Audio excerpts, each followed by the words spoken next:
చెప్తున్నాను. ఇక ఇన్నాళ్లు స్తబ్దుగా ఉన్న రియల్ ఎస్టేట్ కు కొత్త కళ వస్తోంది. ఇప్పటికే హైదరాబాద్ లో భూముల ధరలు తగ్గడంతో రియాలిటీ దిగ్గజాలు తమ ప్రాజెక్టులను ప్రారంభిస్తున్నాయి.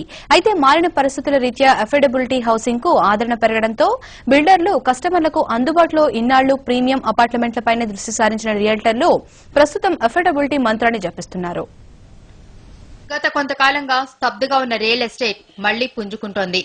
పెరుగుతున్న ఐటీ ఉద్యోగాలతో పాటు ప్రపంచవ్యాప్తంగా ఆర్థిక పరిస్థితులు మెరుగవుతుండటంతో మళ్లీ రియాలిటీ రంగానికి కొత్త శోభ వస్తోందంటున్నారు రియాలిటీ రంగ నిపుణులు.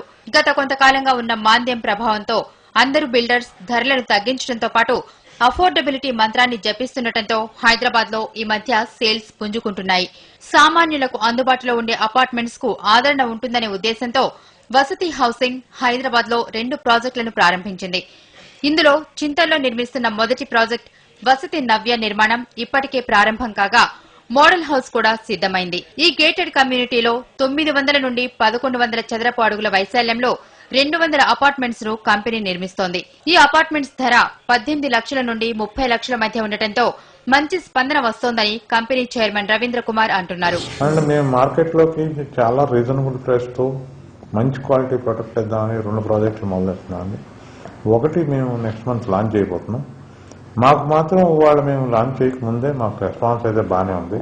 మార్కెట్ స్టడీ ప్రకారం 5 లక్షల ఇన్కమ్ బ్రాకెట్లో ఉన్న వాళ్ళకి వాళ్ళు 20-25 లక్షల్లో మంచి అపార్ట్మెంట్ కొనుక్కొని దాంట్లో చక్కగా జీవిద్దాం అనుకున్న వాళ్ళకి అలాంటి అపార్ట్మెంట్ హైదరాబాద్లో చాలా తక్కువ ఉన్నాయి, అసలు లేవనే చెప్పుకోవాలి.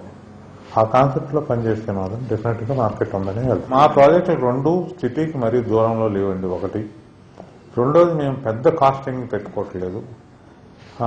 మాకు వాళ్ళ తెలంగాణ ఉండి ఇంకొకటి ఉండి మాది పీపుల్ నీడ్ని బట్టి నీడ్ బేస్ ప్రాజెక్ట్ అండి.